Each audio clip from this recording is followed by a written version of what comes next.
علی کی بیٹی نے جواب دیا، ارے خود حمد ہے اس خدا کی جس نے ہم کو عزت دی، محمد مصطفیٰ صلی اللہ علیہ وآلہ وسلم کے ساتھ ہمیں پاک و پاکیزہ قرار دیا۔ ارے رسوا وہ ہوتا ہے جو فاسق ہو، رسوا وہ ہوتا ہے جو فاجر ہو۔ اب دیکھیے آپ نے سن لیا کہ اس نے جناب زینب سے کہا اور جناب زینب نے جواب دیا، لیکن آپ ذرا سوچئے ایک ماحول کیا ہے، قیدی ہیں جناب زینب، ابھی بھائی کا دکھ سہ کر آئی ہیں، ابھی 72 لاشیں دیکھ کر آئی ہیں، زیاد ابن زیاد کی حکومت ہے، عبید اللہ ابن زیاد کی حکومت ہے، لیکن جرت تو دیکھیے علی کی بیٹی کی، جواب دے رہی ہیں سامنے۔ لیکن اس بدبخت کو اب بھی تسلی نہیں ہوئی، جناب زینب کا دل دکھانے کے لیے کہنے لگا، دیکھا دیکھا تم نے اللہ نے تمہارے بھائی اور دیگر عزیزوں کے ساتھ کیا کیا؟ کیا گزری ہوگی جناب زینب کے دل پر، مگر بڑی متانت کے ساتھ انہوں نے پھر جواب دیا۔ جب اس نے کہا نا دیکھا کیا کیا، کہتی ہیں میں نے تو اچھا ہی اچھا دیکھا، وہ خاصان خدا وہ تھے جن کے لیے شہادت کا درجہ لکھ دیا گیا تھا، اور وہ اپنے پیروں سے چل کر قربان گاہ کی طرف گئے، اور سن وہ دن بھی دور نہیں جب پیش خدا تیرا اور ان کا مقابلہ ہوگا اور تجھ کو اپنے کرتوت پر جواب دینا پڑے گا۔ علی کی بیٹی بول رہی ہے۔ پھر یہ بدبخت فرزند امام حسین امام زین العابدین کی طرف متوجہ ہوا، وہاں ایک مکالمہ اس کا اور جناب امام زین العابدین کا ہوا، یہاں تک کہ ایک لمحہ آیا کہ وہ کہتا ہے علی بن حسین کو قتل کر دیا جائے۔ جب اس نے یہ کہا علی کی بیٹی دوڑی، جناب زینب کبریٰ دوڑی، دیکھیں اب آپ کو سمجھ میں آئے گا کہ ام المصائب کیوں کہتے ہیں، بھتیجے سے لپٹ گئی اور کہا مجھے بھی ان کے ساتھ ہی قتل کر دو۔ جناب زینب کے اس انداز کے بعد وہ اپنے ارادے سے باز آ گیا۔ علی کی بیٹی کا جلال ہے، کہنے لگا اچھا رہنے دو، نہ کرو قتل، یہی ان عورتوں کو لے کر جائے گا۔ بیمار کربلا امام زین العابدین نے ابن زیاد کو للکارتے ہوئے کہا، ابن زیاد مجھے موت سے ڈراتا ہے، جانتا نہیں ہے قتل ہونا ہماری عادت ہے، شہادت ہماری سعادت ہے۔ دربار ابن زیاد میں آواز سید سجاد گونج رہی تھی، یہاں تک کہ دربار برخاست کر دیا گیا۔ اب کیا ہوا؟ اگلا مرحلہ داستان آگے بڑھ رہی ہے۔ اہل حرم کو قید خانے میں ڈالنے کا حکم دے دیا گیا۔ اگلا دن آیا، دوسرے دن ابن زیاد کے حکم سے سرے امام حسین کو کوفے کے کوچہ و بازار اور تمام قبائل میں گھمایا گیا اور ہر دروازہ قصر پر آویزاں کیا گیا۔ دن گزرتے گئے، داستان آگے بڑھ رہی ہے، یہاں تک کہ یزید شام میں تھا، اب یہ کہاں ہے؟ کوفے میں۔ ابن زیاد کہاں ہے؟ کوفے میں۔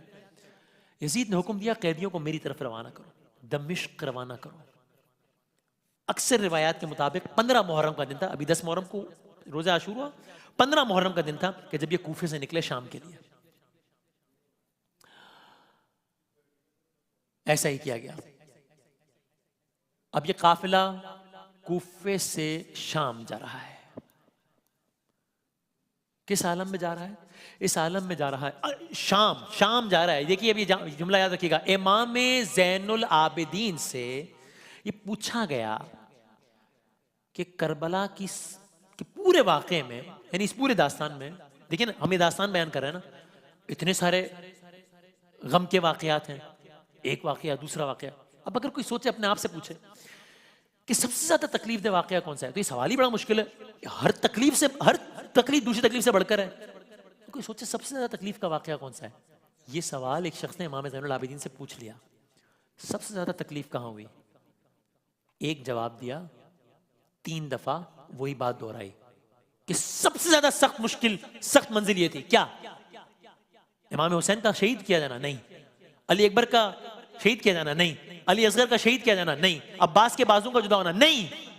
امام زین العابدین نے 3 مرتبہ کہا الشام الشام الشام۔ شام میں ایسا کیا ہوا؟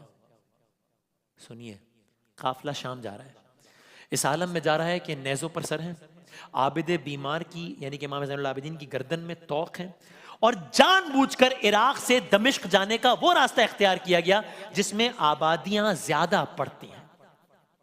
قافلہ شام پہنچا، اکثر روایات کے مطابق 1 صفر 61 ہجری۔ شام کے بازاروں کو خاص اہتمام سے سجایا گیا تھا کہ باغیوں کا ایک گروہ آ رہا ہے، قیدی بنا کر لایا جا رہا ہے مجمع. اب آپ ذرا سوچئے, تھی بہن عباس کی نظریں عوام الناس کی, مجمع کتنا تھا؟ مجمع اتنا تھا کہ آفتاب نکلنے کے ساتھ ہی داخل ہونے کے باوجود کہیں زوال کے وقت کوئی دربار یزید پہنچ سکتا تھا, اتنا مجمع تھا شام. امام زین العابدین سے پوچھا تھا نا کسی نے, سنی اشعار میں منہال, ایک امام زین العابدین سے یہ بھی پوچھا کہ مولا آپ اتنا روتے ہیں, اتنا گریا کرتے ہیں, کیوں اتنا گریا کرتے ہیں آپ؟ شہادت تو آپ کی میراث ہے, آپ روتے ہیں. امام نے جواب دیا مفہوم الفاظ میں, پوچھنے والا تو نے انصاف نہیں کیا. ہاں شہادت ہے ہماری میراث, لیکن بازاروں اور درباروں میں ماؤں بہنوں بیٹیوں کا بے مقنا و چادر جانا یہ ہماری میراث نہیں ہے. منہال نے ایک دن آ کے کہا, اے مولا میرے, اے زین العبا, غم زیادہ کہاں گزرے تم پر. دل تھام لیا, خون رونے لگے, خون روتے ہوئے بس اتنا کہا, الشام الشام الشام. منہال, میں کیسے زندہ ہوں, پل پل جیتا ہوں, مرتا ہوں, ان آنکھوں نے جو کچھ دیکھا, ایک یہ بھی میری میراث تھی کیا؟ بہرحال شام داخل ہوئے. ایک عجیب واقعہ ہوا شام میں. کیا؟